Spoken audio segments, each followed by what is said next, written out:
শোনো, তুমি কি কখনো রাতের অন্ধকারে হাত তুলে কেঁদে কেঁদে দোয়া করেছো, কিন্তু মনে হয়েছে কেন যেন সেই দোয়া এখনো কবুল হচ্ছে না?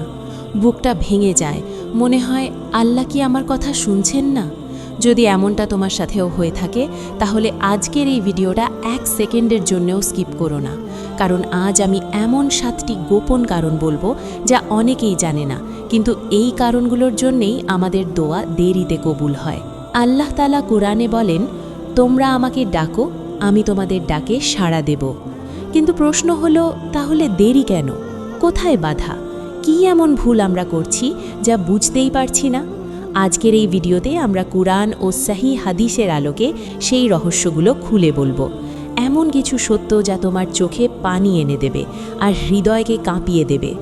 হয়তো তুমি ভাবছো, আমার দোয়া কি কখনো কবুল হবে? আমি বলছি, এই ভিডিওটা শেষ পর্যন্ত দেখো, ইনশাআল্লাহ তোমার হৃদয়ে এমন আশা জাগবে যা তুমি আগে কখনো অনুভব করনি। আর শুরুতেই একটা ছোট্ট অনুরোধ, এই ভিডিওর টার্গেট 10,000 লাইক। তুমি যদি চাও তোমার দোয়া কবুল হোক, তাহলে এখনই ভিডিওটা লাইক করে দাও, কারণ তোমার একটা লাইক এই গুরুত্বপূর্ণ বার্তাটা আরও অনেক মানুষের কাছে পৌঁছে দিতে পারে। চলো শুরু করি সেই 7টি কারণ যা হয়তো আজ তোমার জীবনের মোড় ঘুরিয়ে দিতে পারে। প্রথম কারণ, হারাম রিজিক ও গুনাহে লিপ্ত থাকা। তুমি হয়তো অনেক দোয়া করছো, কিন্তু ভেবে দেখেছো কি তোমার উপার্জন কি পুরোপুরি হালাল? সহিহ মুসলিমে একটি হাদিসে এসেছে, হজরত মুহাম্মদ সাল্লাল্লাহু আলাইহি ওয়াসাল্লাম বলেছেন, এক ব্যক্তি দূর সফরে অগোছালো চুলে আকাশের দিকে হাত তুলে বারবার বলছে, হে আমার রব, কিন্তু তার খাবার হারাম, পানীয় হারাম, পোশাক হারাম। তাহলে তার দোয়া কিভাবে কবুল হবে? এটা খুব কঠিন বাস্তবতা। আমরা নামাজ পড়ি, দোয়া করি, কান্না করি, কিন্তু যদি আমাদের জীবনের সুদের টাকা, প্রতারণা, অন্যায় উপার্জন বা হারাম কোনো কিছু ঢুকে পড়ে, তাহলে সেই দোয়ার দরজা আটকে যায়। আল্লাহ পবিত্র, তিনি পবিত্র জিনিসই গ্রহণ করেন। শুধু টাকা নয়, গুনাহের অভ্যাসও বড় বাধা। মিথ্যে বলা, কারো হক নষ্ট করা, অন্যায়ভাবে কারো কষ্ট দেওয়া, এই সব কিছু আমাদের দোয়ার কবুল হওয়ার পথে পর্দা তৈরি করে দেয়। তাই আজই নিজের দিকে তাকাও। তোমার রিজিক, তোমার কাজ, তোমার অভ্যাস সব কিছু কি আল্লাহর সন্তুষ্টির জন্য? যদি না হয়, তাহলে দোয়া করার আগে নিজেকে ঠিক করা জরুরি, কারণ পরিষ্কার হৃদয় আর হালাল জীবন, এই দুটোই দোয়া কবুল হওয়ার প্রথম চাবি। দ্বিতীয় কারণ, তাড়াহুড়া করা ও হতাশ হয়ে দোয়া ছেড়ে দেওয়া। অনেক সময় আমরা দোয়া করি 1 দিন, 2 দিন, হয়তো কয়েক সপ্তাহ, তারপরই মনে হয় কিছুই তো হচ্ছে না। আর সেখানেই আমরা ভুল করি। সহিহ বুখারীতে বর্ণিত আছে, হজরত মুহাম্মদ সাল্লাল্লাহু আলাইহি ওয়াসাল্লাম বলেছেন, তোমাদের দোয়া কবুল হতে থাকবে যতক্ষণ না সে তাড়াহুড়ো করে বলে, আমি দোয়া করেছি কিন্তু কবুল হয়নি। ভাবো একবার, আমরা মানুষ, আমাদের ধৈর্য খুব কম, কিন্তু আল্লাহর পরিকল্পনা নিখুঁত। তুমি আজ যা চাইছো, হয়তো সেটা তোমার জন্য এখনই ভালো নয়, হয়তো একটু দেরি হলেই সেটা তোমার জীবনের সবচেয়ে সুন্দরভাবে আসবে। হতাশা শয়তানের একটা বড় ফাঁদ। সেই চায় তুমি দোয়া ছেড়ে দাও, আল্লাহর উপর ভরসা হারিয়ে ফেলো।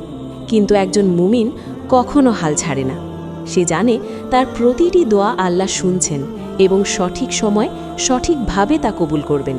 তাই কখনো বলো না, আমার দোয়া কবুল হচ্ছে না, বরং বলো, আল্লাহ আমার জন্য সবচেয়ে ভালো সময়টা ঠিক করে রেখেছেন।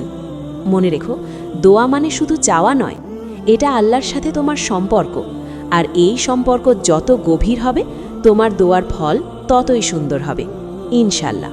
তৃতীয় কারণ, দোয়ার সময় গাফেল থাকা, অর্থাৎ মনোযোগ ও উপস্থিতি না থাকা। তুমি কি কখনো খেয়াল করেছো, আমরা অনেক সময় মুখে দোয়া পড়ি কিন্তু মনটা অন্য কোথাও থাকে? কথাগুলো বলছি কিন্তু হৃদয়টা অনুভব করছে না।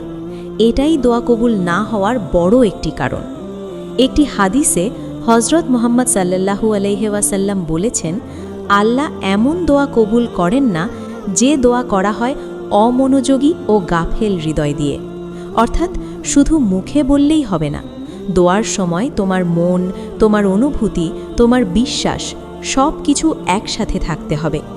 ভাবো তো, তুমি যদি কারো কাছে কিছু চাও কিন্তু চোখ অন্যদিকে, মন অন্য চিন্তায়, তাহলে কি সে বুঝবে তুমি কতটা আন্তরিক?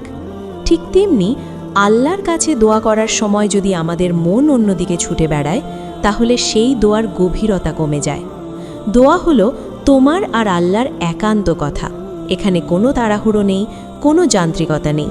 এখানে আছে ভালোবাসা, কান্না, আশা আর ভরসা।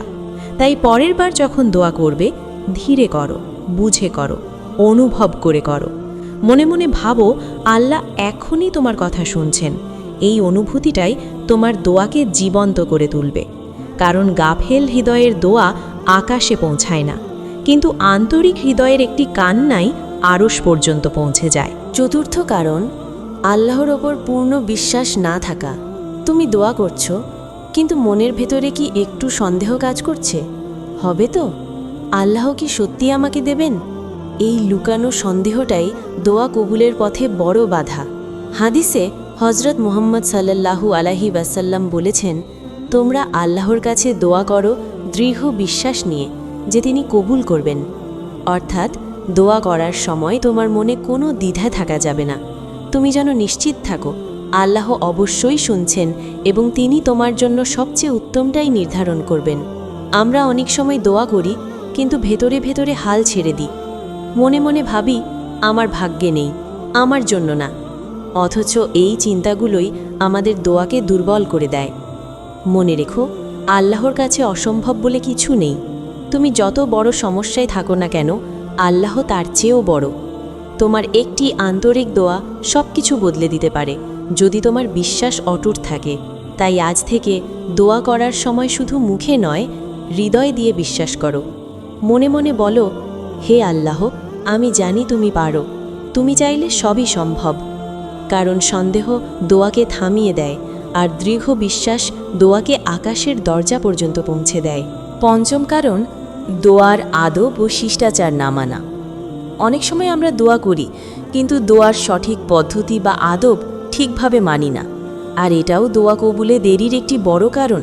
হাদিসে বর্ণিত আছে, হজরত মুহাম্মদ সাল্লাল্লাহু আলাইহি ওয়াসাল্লাম দোয়া করার সময় প্রথমে আল্লাহর প্রশংসা করতেন, তারপর তার উপর দুরূদ পাঠ করতেন, এরপর নিজের চাওয়া পেশ করতেন। কিন্তু আমরা কি করি? সরাসরি চাইতে শুরু করি, না কোনো প্রস্তুতি, না কোনো বিনয়। দোয়া শুধু চাওয়া নয়, এটা একটা ইবাদত, একটা সম্পর্ক। এখানে বিনয়, নম্রতা, কান্না এগুলো খুব গুরুত্বপূর্ণ। যদি দোয়ার শুরুতেই তুমি আল্লাহর প্রশংসা না করো, নবীর উপর দুরূদ না পাঠাও, তাহলে সেই দোয়ার সৌন্দর্যটাই কমে যায়। আরেকটা বিষয়, আমরা অনেক সময় তাড়াহুড়ো করে দোয়া করি, কয়েক সেকেন্ডে সব বলে শেষ। কিন্তু দোয়া তো এমন হওয়া উচিত যেখানে তুমি থেমে থেমে অনুভব করে গভীরভাবে আল্লাহর সাথে কথা বলবে। তাই দোয়া করার সময় একটু থামো, প্রথমে আল্লাহর গুণগান করো, দুরূদ পড়ো, তারপর নিজের মনের কথা বলো। কান্না থাকলে কান্না নিয়ে বলো, কারণ সঠিক আদবের সাথে করা দোয়া আল্লাহর দরবারে আরও বেশি গ্রহণযোগ্য হয়, আর তা কবুল হওয়ার সম্ভাবনাও অনেক বেড়ে যায় ইনশাআল্লাহ। ষষ্ঠ কারণ হলো গুনাহের পর তাওবা না করা। তুমি দোয়া করছো, কিন্তু কখনো কি ভেবেছো তোমার জীবনের গুনাহগুলো কি সেই দোয়ার পথে দেয়াল হয়ে দাঁড়িয়ে আছে? আমরা সবাই ভুল করি, পাপ করি, কিন্তু সমস্যা তখনই হয় যখন আমরা তাওবা করি না বা ভুলে যাই। আল কোরআনে আল্লাহ বারবার বলেছেন তিনি তাওবা গ্রহণকারীকে ভালোবাসেন। আর হজরত মুহাম্মদ সাল্লাল্লাহু আলাইহি ওয়াসাল্লাম নিজেও দিনে বহুবার ইস্তিগফার করতেন, যদিও তিনি নিষ্পাপ ছিলেন। তাহলে আমরা কেন গুনাহের পরও নির্লজ্জের মতো দোয়া করতে থাকি তাওবা ছাড়া? ভাবো, তুমি একদিকে ভুল করে যাচ্ছ, অন্যদিকে আবার চাইছো, কিন্তু মাঝখানে কোনো ক্ষমা চাওয়া নেই। এটা যেন দরজায় কড়া নাড়ছ, কিন্তু আগেই দরজাটা নিজেই বন্ধ করে রেখেছ। তাওবা মানে শুধু আস্তাগফিরুল্লাহ বলা নয়, হৃদয় থেকে অনুতপ্ত হওয়া, সেই ভুলটা ছেড়ে দেওয়ার দৃঢ় সিদ্ধান্ত নেওয়া, আর আল্লাহর দিকে ফিরে আসা।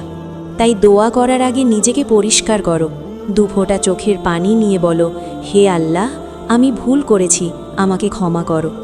দেখতে সেই তাওবার পর দোয়া যেন অন্যরকম হয়ে গেছে, কারণ গুনাহ দোয়াকে আটকে দেয়, আর তাওবা সেই আটকে থাকা দরজাগুলো খুলে দেয়। সপ্তম কারণ, সম্পর্ক ছিন্ন করা ও মানুষের হক নষ্ট করা। তুমি যতই দোয়া করো না কেন, যদি মানুষের সাথে তোমার সম্পর্ক ঠিক না থাকে, তাহলে সেই দোয়া কবুলে বাধা আসতে পারে।